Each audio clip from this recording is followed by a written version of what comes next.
I was hitting the afternoon slump, so I slipped out of the office and grabbed 2 carnitas burritos from the food truck on the corner for a late lunch. On the way back, a woman on the sidewalk caught my eye. A mystic, maybe?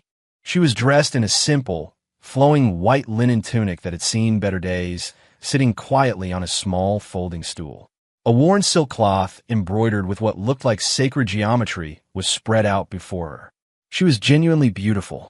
Her skin was pale and smooth like polished marble, and she had a serene, otherworldly quality that clashed with the noisy, chaotic city street around her.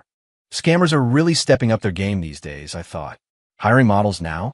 I couldn't help but stare. Suddenly, she looked up, her clear eyes locking directly onto mine. Please, wait a moment. Her voice was like cool spring water, calm and clear. She rose and walked toward me, her movements graceful and light. I see a powerful aura around you. You are a person of destiny. Allow me to offer you a reading. Her intense gaze made me uncomfortable. I waved a hand dismissively. I'm not into that stuff. I clutched the bag with the burritos a little tighter and turned to leave. Fate is preordained, she said softly, not trying to stop me. It cannot be forced. For some reason, I stopped and looked back. How much for a reading? $200. I choked. Are you kidding me? That's highway robbery. Not interested, goodbye. That was more than my entire grocery bill for the week. I turned and walked away, for real this time. But then she spoke again, a hint of a smile in her voice. Very well. Seeing as we have a connection. The food you're holding, that will suffice. She gestured to the bag in my hand. I froze. A burrito for a psychic reading? Didn't sound like a bad deal. Besides, I had bought an extra one. I pulled out a still-warm burrito and handed it to her. She took it, but didn't eat, just held it as she began to theatrically press her fingertips together. A moment later, she opened her eyes and said something stunning. You and I are bound by destiny. This meeting is the beginning of our journey in the material plane. I almost spit out my own spit. A total nut job. I muttered, "You're crazy," under my breath and walked off without looking back, trading a perfectly good burrito for a creepy pickup line. What a ripoff. That night, I got back to my apartment building after working late, exhausted. Just as I was about to head upstairs, a figure stepped out of the shadows in the lobby. It was her. Same white tunic, same serene, beautiful face. She was still holding the now-cold burrito, and she gave me a cryptic smile. My skin crawled. How did you find me? She held up the burrito. The universe reveals its secrets to those who listen. I didn't have the energy for her cryptic nonsense. I sidestepped her and headed for the stairs. This woman was trouble, either a con artist or genuinely insane. I needed to get away from her. I took the stairs 2 at a time, desperate to get into my apartment and lock the door. But she followed, her voice trailing calmly behind me. Wait, I see a shadow clinging to your brow. You are in danger of a painful accident tonight. Watch your step on your way up. I'd had enough. I spun around and glared at her. If you don't stop following me, you're going to be the one having a painful accident right now. I tried to sound menacing, hoping to scare her off. I'm a guy. You're a girl. Out here alone. Nobody would even notice. She just stared back, a flicker of disappointment in her eyes, and shook her head. Before I could finish my threat, my foot snagged on something, a loose bit of carpeting maybe. Whoa! I lost my balance completely and pitched forward, tumbling downstairs. My forehead connected solidly with the sharp edge of a concrete step. Instantly, a warm, sticky liquid trickled down my face. I sat there, stunned, sprawled on the landing, unable to process what had just happened. She walked over slowly and knelt beside me. She produced a clean, white handkerchief from her sleeve and began to gently dab the blood from my forehead. Her touch was soft, and her fingers were cool against my skin. I stared at her face, so close to mine, and only one thought echoed in my mind. Who the hell is she? She helped me back to my apartment. Having an ethereal mystic in my tiny, cluttered rental felt surreal. She cleaned and bandaged the cut on my forehead with a surprisingly professional touch. My name is Serafina, she said by way of introduction, her tone matter of fact. I come from a sanctuary. I'm here to resolve a karmic trial. I looked at her otherworldly face, thought about what had just happened on the stairs, and found myself about 70% convinced. Was this kind of thing actually real? So, what now? I asked, unsure of what to do next. She answered as if she'd read my mind. The energy in this apartment is stagnant. If I were to stay, I could cleanse it and improve your fortune. She surveyed my messy, bachelor pad disaster of a living room with a completely straight face. An idea sparked in my head. Let her stay. I sized her up. She was beautiful, but she looked like a strong gust of wind could knock her over. I was a grown man. What was there to be afraid of? Besides, the most valuable things I owned were my laptop and a half-empty fridge. A burglar would probably leave me a pity donation. Having a live-in psychic who could predict the future. It didn't sound like a bad deal. Hoping to press my advantage, I asked tentatively, so, can you tell me when I'm going to get rich? A sly glint appeared in her serene eyes as she smiled faintly. With me here, wealth is assured. Her words felt hypnotic. In a moment of weakness, I agreed. Okay, fine. You can stay for a bit. I'll take the couch. And just like that, I had a mystic for a roommate. I thought she'd just crash for a few days, but the woman showed no signs of leaving. She didn't have a job, never went out, and spent her days meditating on the balcony or chanting from an old, leather-bound book filled with symbols I didn't recognize. To her credit, she wasn't a freeloader. She took over all the housework, transforming my dump of an apartment into a clean, orderly space. Every day, I'd come home from work to a hot meal. The only problem was the food. It was bland, incredibly bland. We're talking kale salads, steamed tofu, and quinoa. I don't think I saw a single egg for 3 days. It was hardcore, macrobiotic vegan cuisine. After the third day, my taste buds were officially on strike. I finally broke. Serafina, High Priestess of Tofu, I'm begging you, I need meat. If I eat any more of this, I'm going to achieve enlightenment by starving to death. She was wiping down the counter. She looked up at me, her expression unreadable. A simple diet purifies the spirit and invites prosperity. Prosperity can't come if I'm already dead. I whined, giving her my best puppy dog eyes. She considered this for a moment, then nodded. Understood. The next day, I walked in the door and was hit by the glorious, unmistakable smell of roasting meat. I sprinted to the kitchen to find a beautiful pan of barbecue ribs bubbling on the stove. I was so moved I almost wept. I wanted to hug her and call my wife. Of course, I didn't dare. I devoured those ribs like a starved wolf. It was pure bliss. But my joy was short-lived. After that one glorious meal, our menu returned to its regularly scheduled programming of flavorless health food. When I protested again, she just repeated her line about purifying the spirit. I was starting to think she was doing it on purpose. One weekend, with nothing better to do, I begged her to teach me some of her mystic arts. I figured if I learned a trick or two, I could hold my own in a bar fight. She picked up a small, handcrafted ritual wand from the corner and lightly tapped me on the head with it. You are a creature of the material world. Your 7 chakras are hopelessly clogged. You are unteachable. Seeing my crestfallen face, she added, however, for physical fitness, it could be beneficial. Be ready tomorrow at 5 a.m. We will begin with sun salutations. I immediately abandoned my quest for spiritual power. Since she wouldn't teach me her ways, I decided to teach her mine, starting with my phone and laptop. She was a quick study, but she'd still spend ages staring at the DoorDash app, her brow furrowed in concentration as she tried to decipher the labyrinth of BOGO deals and delivery fees, as if she were contemplating the mysteries of the universe. Watching her navigate the modern world with such serious confusion was both infuriating and adorable. Maybe having a mystic in the house wasn't so bad. At the very least, she was 1,000 times better than my ex-girlfriend, whose only skill was asking for money. 3. The days rolled on, and I got used to having a goddess in my apartment. She was quiet, always calm, but her presence brought a strange sense of peace to the place. I knew that with her here, everything felt safer. Although she constantly criticized me for being materialistic and having a cluttered aura, she'd always leave a light on for me in the living room when I worked late. She'd be sitting on the couch, waiting, sometimes reading, sometimes meditating with her eyes closed. When I'd open the door, she'd open her eyes, give me a simple glance, and then retreat to her room without a word. It was nothing, but it warmed my heart every time. I discovered she had a secret weakness, sugar. She cooked like a monk, but she was powerless against sweets.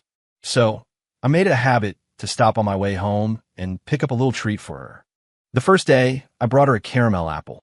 She took it without expression, merely saying it was frivolous. But when I got up for a glass of water in the middle of the night, I saw her on the balcony, slowly, carefully licking the caramel off the apple in the moonlight. The second day, I brought a cupcake. She frowned at the colorful frosting. This much sugar clouds the mind. Then she took a small bite with a spoon, and her eyes fluttered shut in pleasure. The third day, it was boba tea. The fourth, cotton candy. I made it my mission to find new things for her to try, just to see her pretend to dislike it while her eyes betrayed her delight. It became the best part of my day. She'd always give me a cool, dismissive look, but the corners of her mouth would twitch upward. I knew she loved it. One evening, I brought home freshly baked creme brulee tarts. The golden, caramelized tops and creamy centers smell divine. Her eyes lit up for a fraction of a second before she regained her composure. More of this worldly nonsense. She picked one up and took a small bite. She ate it a little too quickly, and a tiny smear of custard was left at the corner of her mouth. It stood out against her pale skin. On pure impulse, I reached out and gently wiped it away with my thumb. My fingertip brushed against the soft, warm skin of her lips. We both froze. Time seemed to stop. The air, thick with the sweet smell of vanilla and an unspoken tension, suddenly felt electric. My heart hammered against my ribs, threatening to leap out of my chest. She recovered first, her clear eyes fixed on mine. They weren't cool and detached anymore. They held a new, predatory gleam. She leaned in, her voice dropping to a low whisper. "Leo Vance, are you playing with fire?" My face flushed crimson. I gotta take a shower. I bolted into the bathroom, locked the door, and sagged against it, panting. In the mirror, my reflection was as red as a tomato. That weekend, my sister Maya came over to raid my fridge. When she opened the door and saw Serafina in her white tunic, her jaw dropped. "Leo, where did you find a literal angel?" Maya grabbed Serafina's hands, examining her from every angle as if she were a museum piece. The two women, surprisingly, hit it off. Or rather, Maya interrogated Serafina relentlessly. "So, you're really a mystic? Can you fly? Can you cast spells? Your skin is flawless. What's your secret? What products do you use?"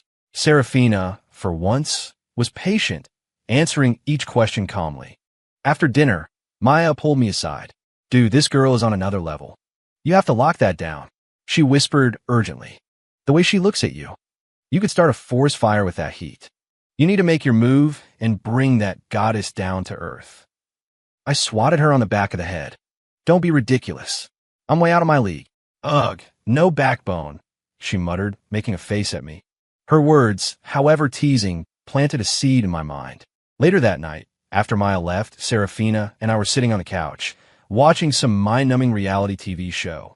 My thoughts were anywhere but on the screen. I snuck a glance at her out of the corner of my eye and found her already looking at me. Our eyes met. A jolt went through me, and my first instinct was to look away. But she didn't. Instead, a slow, faint, and utterly devastating smile spread across her lips. My heart skipped a beat. After that, the atmosphere between us became charged. The air in the apartment felt thick with pink, sugary fluff, so sweet it made my head spin. I couldn't look her in the eye anymore, but she seemed to delight in tormenting me, finding excuses to get closer. If we passed in the hallway, her fingertips would deliberately brush against my arm. If I was on the couch scrolling through my phone, she would silently sit next to me, so close I could smell the faint, clean scent of sandalwood that always clung to her. I felt like a mouse being toyed with by a very patient cat. One evening after work, I just kicked off my shoes when I heard Serafina call from the bathroom. "Leo, could you bring me a towel?" Her voice was muffled by the sound of the running shower. My heart did a flip-flop as a montage of inappropriate scenarios flashed through my mind. I found a clean towel and walked to the bathroom door, my hand hovering over the knob. Through the frosted glass, I could see the vague, elegant silhouette of her figure. I swallowed hard and knocked.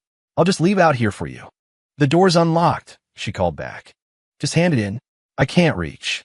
Taking a deep breath, I told myself to be a gentleman and stop thinking like a perv. I opened the door just a crack, wide enough for my arm, and pushed the towel through. Suddenly, a cool, soft hand shot out from the steam and clammed down on my wrist. Then, with surprising strength, she yanked. Whoa! I yelped as I was pulled stumbling into the bathroom. A wave of hot, fragrant steam hit my face. I squeezed my eyes shut, terrified to look, and yelled, "What are you doing? Let me go. We can't do this." I heard her laugh, a light, airy sound that tickled my eardrum. Temptation is a test of the spirit, Leo. How can you strengthen your resolve if you can't even bear to look at me?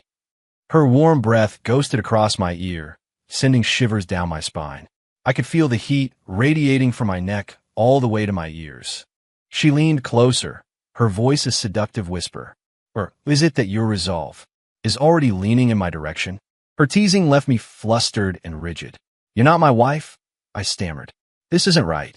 The words had barely left my mouth when I felt something soft and warm press against my lips. It was a brief, light touch, like the flutter of a butterfly's wings, and then it was gone. My brain short-circuited. She whispered in my ear again, her voice laced with triumphant amusement. "I am your destiny. For all you know, I was your wife in a past life." My mind went blank, my heart pounding a frantic rhythm against my ribs. A second later, she laughed again, her tone shifting back to playful mischief. "You're so easy to fluster. It's fine, you can look. I'm fully dressed." Hesitantly, I cracked one eye open. The sight that greeted me stole my breath. She was, technically, wearing her white tunic, but it was completely soaked, clinging to her body like a second skin and revealing every graceful curve. Her dark, wet hair was spread across her shoulders, with a few strands clinging to her pale cheeks and neck.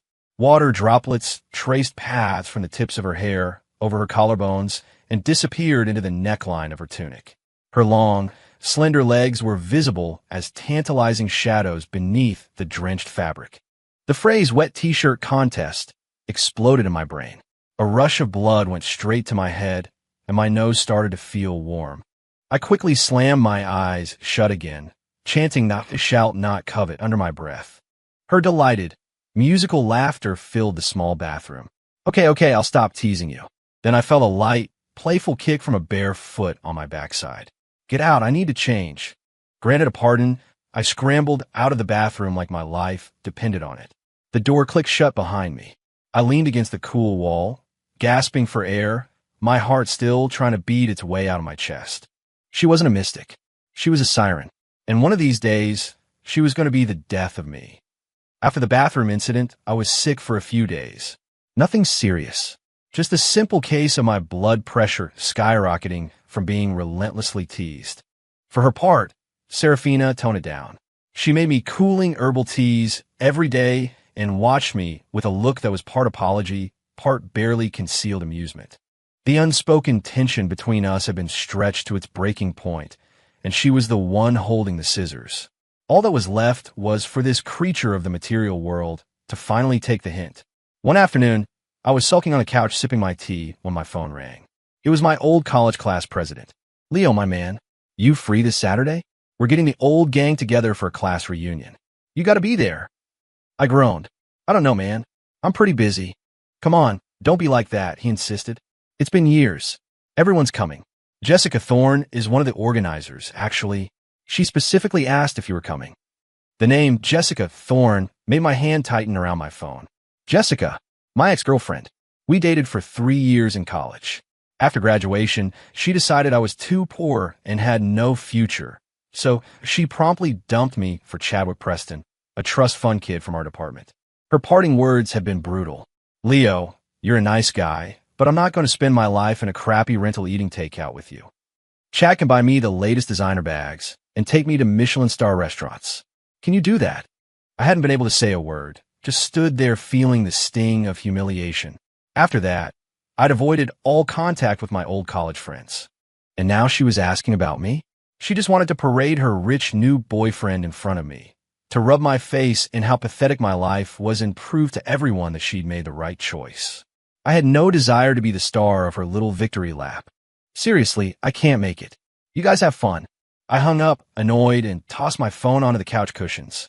Serafina seemed to materialize beside me, holding a plate of sliced fruit. "What troubles you?" she asked, her voice calm as she set the plate down. I sighed and told her the whole pathetic story about Jessica and the reunion. When I finished, she raised a delicate eyebrow. "This is an unresolved thread from your past, a karmic loose end." She looked at me, her eyes clear and direct. "If you don't confront it, it will continue to disrupt your energy. You should go. I'll go with you." I hesitated. "If you come, they'll just talk." Back then, Jessica had done a great job of painting me as cheap and unambitious to all her friends, showing up with a girlfriend dressed like a mystic from a cult. I couldn't even imagine the things they would say. Serafina's gaze was steady, holding a power that defied argument. "With me by your side, who would dare to speak ill of you?" She paused, her tone shifting. "Or are you ashamed to be seen with me?" Her words hit me like a dart. I recoiled, immediately defensive. "What? No, of course not. You're 100, 1,000 times better than any of them." I looked at her serene, classically beautiful face, and then pictured Jessica's, with its perfect makeup and calculating eyes. A surge of anger and defiance rose in me. Why should I hide from her like a loser? I took a deep breath and clenched my jaw. "Fine, let's go. Let's show those judgmental assholes that my new girlfriend is a goddamn goddess." A slow, satisfied smile spread across Serafina's face. It was so stunning, it made me forget how to breathe. The reunion was in a private room at some ridiculously expensive downtown hotel.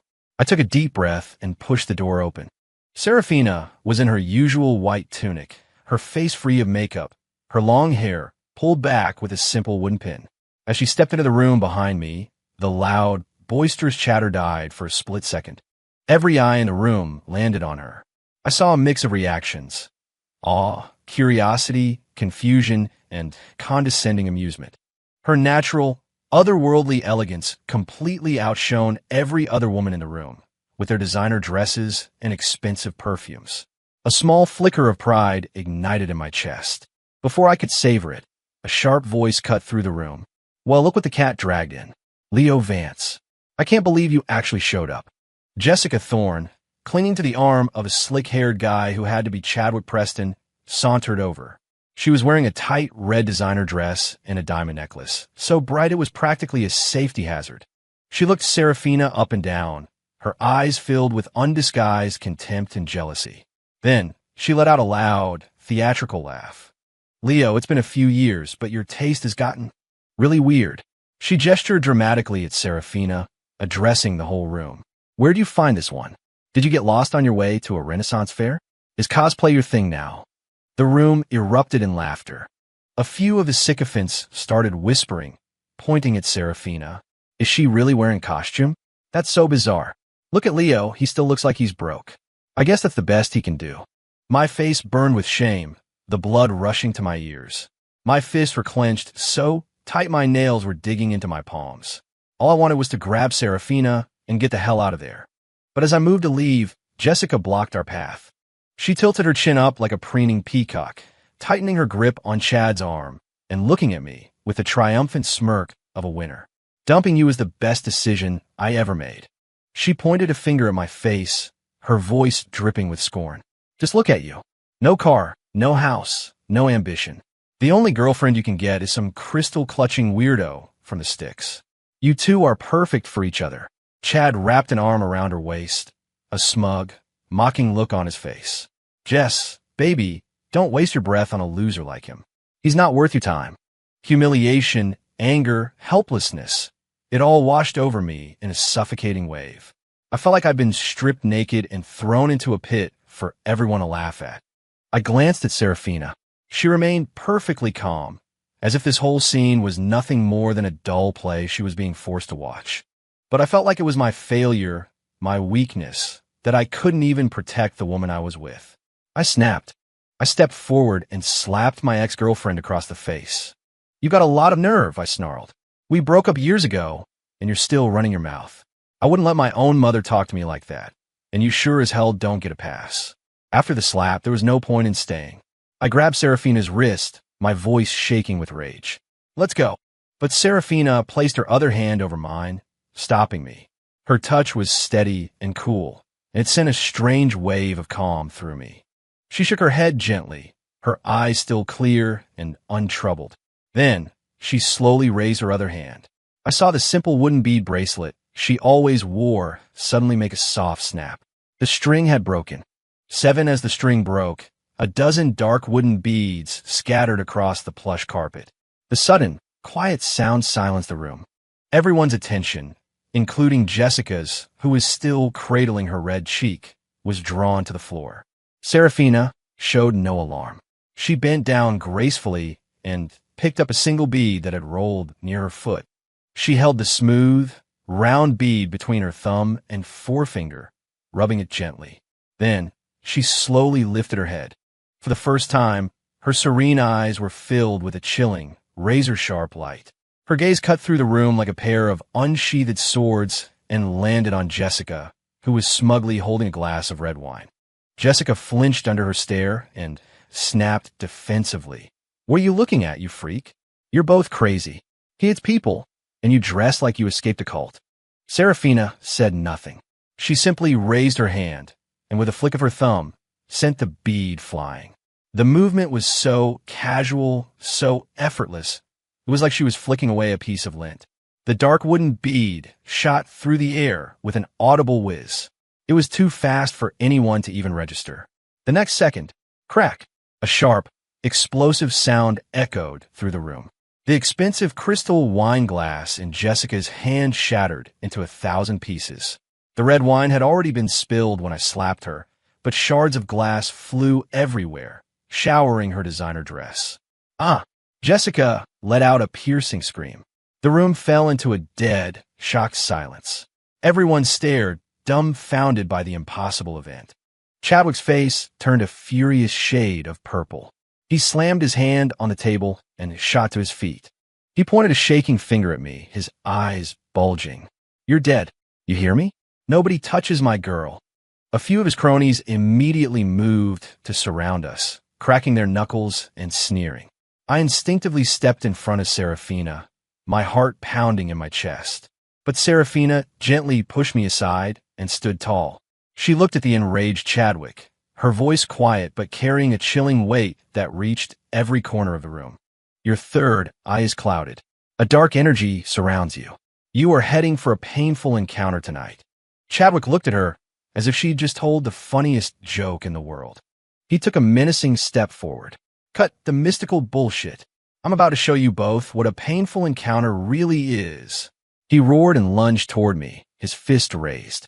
But as he took that step, his expensive leather shoe landed squarely on a round champagne bottle that had rolled under the table. Ack! His body went rigid, and he lost all balance, toppling forward like a felled tree. There was a sickening dull thud. His head had connected, hard, with the sharp marble corner of the adjacent dining table. Blood immediately began to well from a gash on his temple. The world went silent again.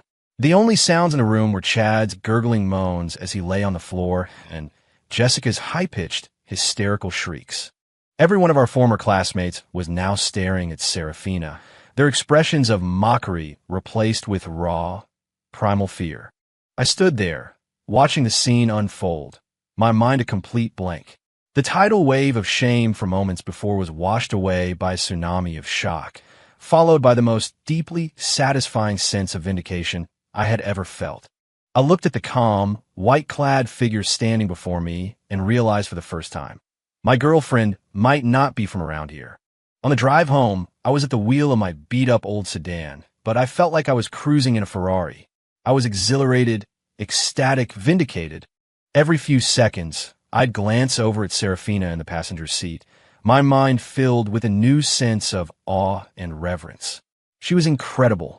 The scene at the hotel replayed in my head on a loop, shattering a glass with a flick of a bead, predicting Chad's fall. It was more impressive than any Hollywood special effect. "How did you do that?" I finally asked, unable to contain my curiosity any longer. She was leaning back against the headrest with her eyes closed, looking a little drained. She didn't even open her eyes to answer. A minor channeling of kinetic energy. Trivial. The casual confidence of that line was a 10 out of 10. We drove in silence for a few minutes. Then she opened her eyes and turned to look at me. There was a strange, unreadable glint in their cool depths. I defended your honor. Are you happy?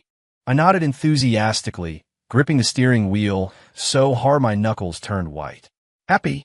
I'm ecstatic. You should have seen their faces. They looked like they'd just seen a ghost. I was so caught up in my excitement that I didn't notice the odd shift in her expression. As I finished speaking, her smile faded, replaced by a somber look. We should hurry home, she said quietly. She paused, her voice dropping to a near whisper. I've just foreseen that I will be facing a painful encounter tonight. A rock dropped in my stomach, and a bucket of ice water washed over the thrill of victory. My elation vanished, replaced by a surge of panic. What? I slammed on the brakes, pulling the car over to the side of the road. Do you have enemies? Is it Chad? Did you piss off someone at the sanctuary? We should go to the police right now. I babbled, my mind racing. She had put on that display for my sake, and now she was in danger. A vindictive rich kid like Chad would definitely retaliate. But she just shook her head, a strange calmness on her face. Then, she slowly ran her tongue over her bottom lip. It was a mesmerizing, almost predatory gesture. Her eyes seemed to glow in the dim light of the car, and the intensity of her gaze made the hair on my arms stand up. No, this is not a trial the police can resolve. I had no idea what she was talking about, but a deep sense of foreboding settled over me. I drove the rest of the way home at top speed. The moment we were inside, I turned to demand an explanation, but she was already behind me, wrapping her arms around my waist in a tight embrace. I heard the click of the deadbolt. She had locked the door. Before I could react, she spun me around and pushed me hard. I stumbled backward and fell onto the bed in my small studio apartment. I lay there, stunned, looking up at her. From the wide sleeve of her tunic, she produced a length of dark green silk cord I had never seen before. Before I could even speak, she moved with practiced speed, expertly tying my wrists together. Her movements were so fluid, so efficient. It was as if she had done this 1,000 times before. I was completely dumbfounded. I struggled against the cord, my voice cracking. Serafina, what are you doing? Are you crazy? She leaned over me, her long, dark hair cascading down, brushing against my face and neck. Her face was inches from mine, her breath warm on my skin. The serene calm in her eyes was gone, replaced by a blazing fire I had never seen before. Her voice was husky, laced with a thrilling, dangerous allure. Don't be afraid. I told you. Tonight, I have a trial to face. She traced a finger over my lips, then trailed it down my chest until it rested over my heart. And you, Leo Vance. You are my trial. It's time for me to transcend. The next second, her warm, demanding lips crashed down on mine. My mind went completely white with a deafening buzz, and I lost the ability to think entirely. 9. That night was a fever dream. It started with me panicking and struggling, then shifted to a resigned surrender, and finally, an enthusiastic participation. My rational mind was systematically dismantled and consumed by her. As we moved together, she whispered fragments of her story to me. She told me she'd been raised at the sanctuary, a spiritual retreat on a remote mountain, and was considered a prodigy. She told me her mentor had sent her into the world to face her karmic trial of the material plane. To achieve true enlightenment, she had to experience the full spectrum of human emotions, love, hate, jealousy, joy, and then release them, severing her final ties to the world. She said she had navigated all the other tests, but the final, most difficult one, the trial of carnal union, remained. My visions showed me that my final test was tied to a man with your name. She breathed against my skin. You were the first man named Leo, the first met after I came down from the mountain. It had to be you, Leo. My mind was a chaotic mess, caught between the overwhelming sensory pleasure she was giving me and the mystical, unbelievable things she was saying. She was nothing like the cool, detached woman I knew. She was passionate, fierce, almost wild. Once this trial is complete, she murmured, my spirit will be unburdened. I can return to the sanctuary and my path to ascension will be clear. I don't know when it ended. I just know that when I awoke from a state of profound exhaustion and even more profound satisfaction, the morning sun was streaming through the window. A single beam of light illuminated her face, casting a golden glow on her pale skin.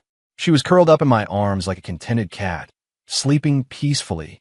Her long eyelashes cast soft shadows on her cheeks.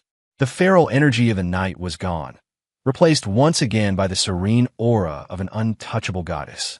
My heart swelled with a sense of rightness and a love so powerful it almost hurt.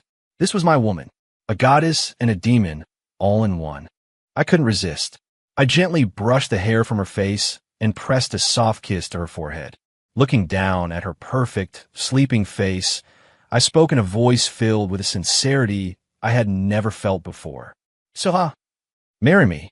As the words left my lips, her eyelashes fluttered. She opened her eyes.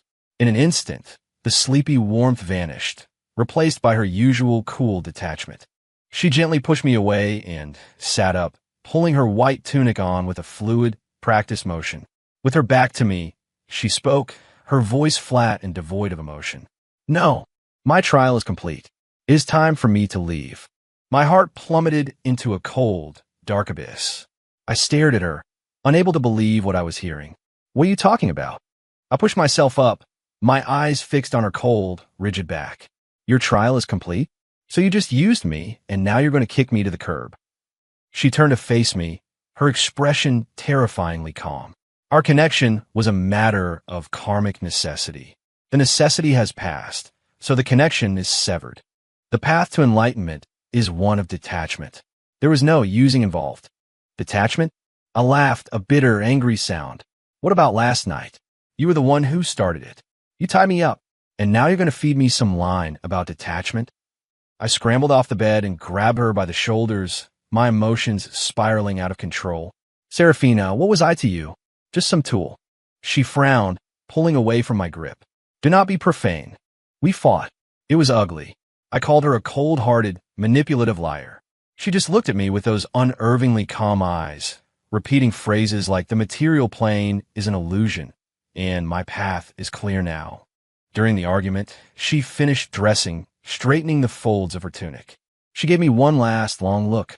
Her expression was complex, filled with something I couldn't decipher. Then, without another word, she turned, opened the door, and walked out.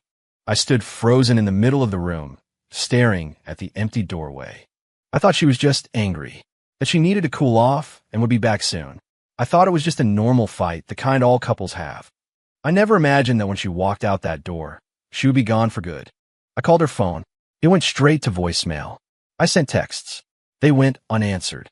She had vanished from my life as completely as a drop of rain in the ocean. Then the first day after Serafina left, I was furious. She was a user, a player, and I was better off without her. Good riddance. The second day, I started to miss her. The apartment felt cavernous and silent. There was no serene figure meditating on the balcony, no faint scent of sandalwood in the air. The silence was suffocating. The third day, panic set in. I found a little ritual wand she'd left on the balcony. I opened the fridge and saw the kale and tofu she'd bought, the food I'd complained about so much. A hollow ache opened up in my chest. I finally admitted it to myself. Somewhere along the way, I had fallen completely and hopelessly in love with her. Regret washed over me. I shouldn't have fought with her. I shouldn't have said those awful things. I had driven her away. A week later, I made a decision that everyone I knew would call insane. I walked into my manager's office and handed him my resignation. My coworkers were shocked. I'd worked my ass off to get that promotion, and I was just walking away. I didn't offer any explanations. I just packed up my desk and left. Back in my apartment, I pulled out the old shoebox from under my bed where I kept my life savings. I opened my laptop and bought a one-way ticket to Sedona, Arizona. I had no idea where her sanctuary was, only that she was a mystic from the mountains. But there were countless spiritual retreats and communities all over the country. I had no idea where to even start looking. So I chose the most famous one. I would go to the places people like her went, and I would ask every single person I met. It was a stupid, desperate plan. I stayed in Sedona for 2 weeks. I carried a photo of her I'd secretly taken on my phone and showed it to everyone. "Excuse me, have you seen this woman?" The various gurus, healers, and spiritual guides would look at the ethereal woman in the photo, then at the haggard, unshaven man in front of them, and simply shake their heads. She has a powerful energy, but she is not from our community. From Sedona, I went to Mount Shasta in California. I heard it was another major spiritual hub. Maybe she was there, but it was the same story. No one had seen her. In my search, I met all kinds of spiritual people. Some seemed genuinely enlightened, living simple, peaceful lives. Others looked like they were just clocking in for their shift at the cosmic factory. The more I saw of her world, the more I understood it, and the more painful the distance between us felt. She was seeking some higher, intangible truth. I was just a regular guy, obsessed with rent payments and 401ks. We were from different universes. A month went by. My money was almost gone. I lost at least 15 pounds, and I still had no clue where she was. I was completely defeated.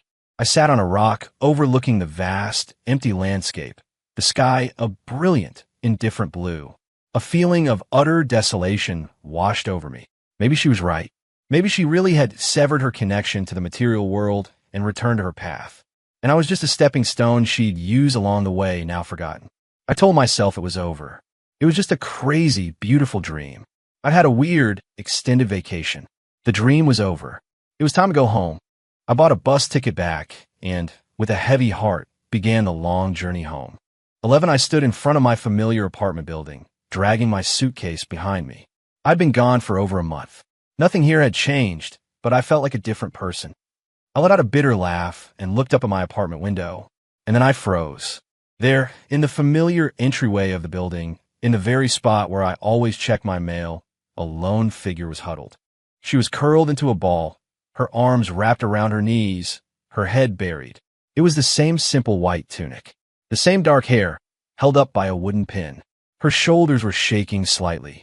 She looked like a lost, abandoned kitten. It was her, the woman I had crossed the country for, the woman I had given up on finding. My heart stopped, then restarted with a painful thud as blood rushed to my head. I dropped my suitcase and ran. She heard my footsteps and slowly looked up. Her eyes, usually so calm and clear, were red and puffy from crying. She saw me, and her expression went from shock to disbelief. Then, tears welled up and began streaming down her face. The sight of her crying broke my heart into a million pieces. Before I could say anything, she shot to her feet and slammed a fist into my chest. It was a weak, soft punch. "You jerk," she sobbed, her voice thick with tears. "Where did you go? I came back for you, and you were gone. You abandoned me." I was stunned by the force of her grief, and even more stunned by her words. I immediately pulled her into my arms, holding her as tightly as I could, terrified that she might disappear again. "No, I never abandoned you," I said, my words tumbling out in a rush. "I was looking for you. I went to Sedona, then to Mount Shasta. I didn't know where to find you." She stiffened in my arms. Then she began to cry even harder, releasing a month's worth of pain and fear into my shoulder. "You idiot. I'm from a sanctuary. In the Blue Ridge Mountains," she wailed. She sobbed against my chest, her story coming out in broken pieces. I went back to my mentor to report that my trial was complete, but he said my spirit was in turmoil, that my ties to the world were stronger than ever. He said I failed. He said our path doesn't require celibacy. He said I had to come back down the mountain and resolve my attachments for good. I held her, listening to her story, my own heart aching with a mixture of sorrow and overwhelming joy. She couldn't leave me either. She cried for a while longer, then pulled back, looking up at me with her red-rimmed eyes. And then she did that thing. She ran her tongue over her lips, tasting the salt from her own tears. A familiar, wicked little smile played on her lips. "Well, since I can't seem to achieve spiritual enlightenment, I guess I'll have to settle for enlightenment of the heart." My mentor kicked me out. He said, "You're my destiny, Leo. You can't escape me, even if you run to the ends of the earth." She looked at me, her eyes shining. Looking at her beautiful, tear-streaked, smiling face, I couldn't hold back any longer. I lowered my head and kissed her hard. After a long moment, we broke apart. I looked at her, my heart overflowing with a love so immense it felt like it might burst. I reached into my pocket and pulled something out. It was a cheap, silly-looking ring I'd bought from a gas station gift shop on the bus ride home. A ridiculous little souvenir. I'd bought it just to have something to remember her by. I never thought I'd actually get to use it.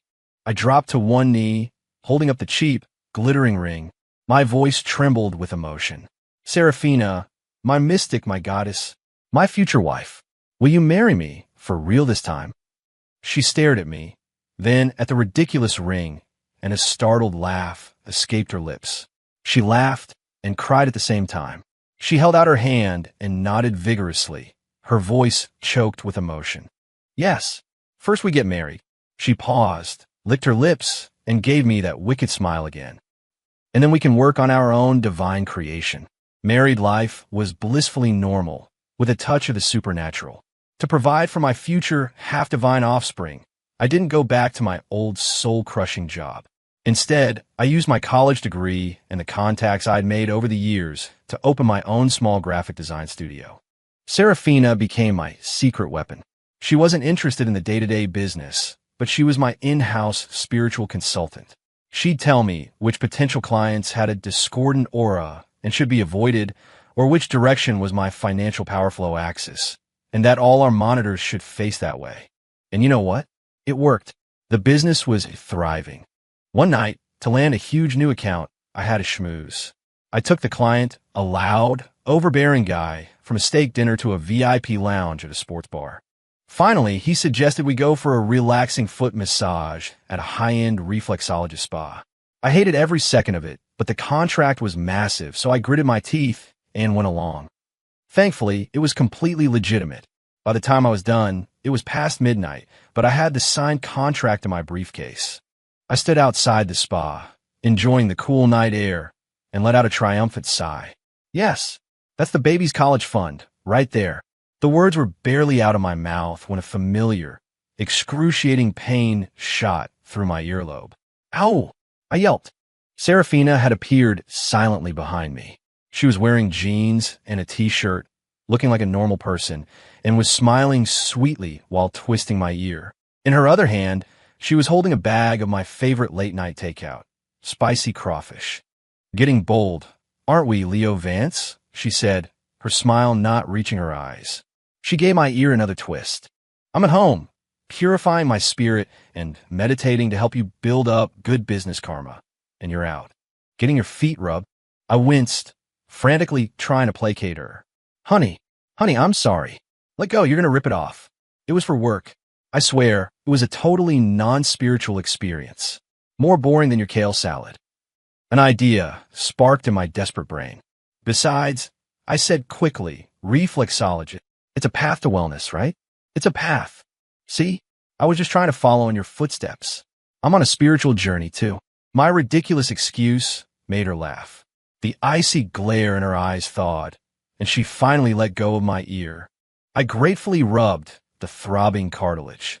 She slipped an arm around my neck, pulling me close until our faces were inches apart. She licked her lips, her eyes sparkling with dangerous mischief. You're a smooth talker, and since you're so eager to go on a spiritual journey, her voice dropped to a low, warm whisper that sent shivers down my spine. That plan we had about being celibate for 2 weeks to, prepare the vessel for a high-energy baby, that's canceled. Tonight, we start our journey. My face went pale. I remembered the sheer force of her karmic trial, and my knees went weak. I held up my hands in surrender. Whoa, babe. I thought we were saving up our energy for a one-shot, one-kill kind of deal. She leaned in and whispered in my ear, her breath warm and ticklish. I'm worried a certain someone who is so eager for a journey might not be able to wait that long. I laughed nervously and wrapped my arms around her waist, pulling her into a tight hug. Yeah, you know me too well. My goddess wife always knows what's best. She just hummed in agreement, snuggling against my chest. A gentle breeze drifted by, carrying the spicy aroma of the crawfish and the faint, familiar scent of sandalwood from her hair. I held my mystic wife in my arms and thought to myself that this material world, this human life, was pretty damn beautiful.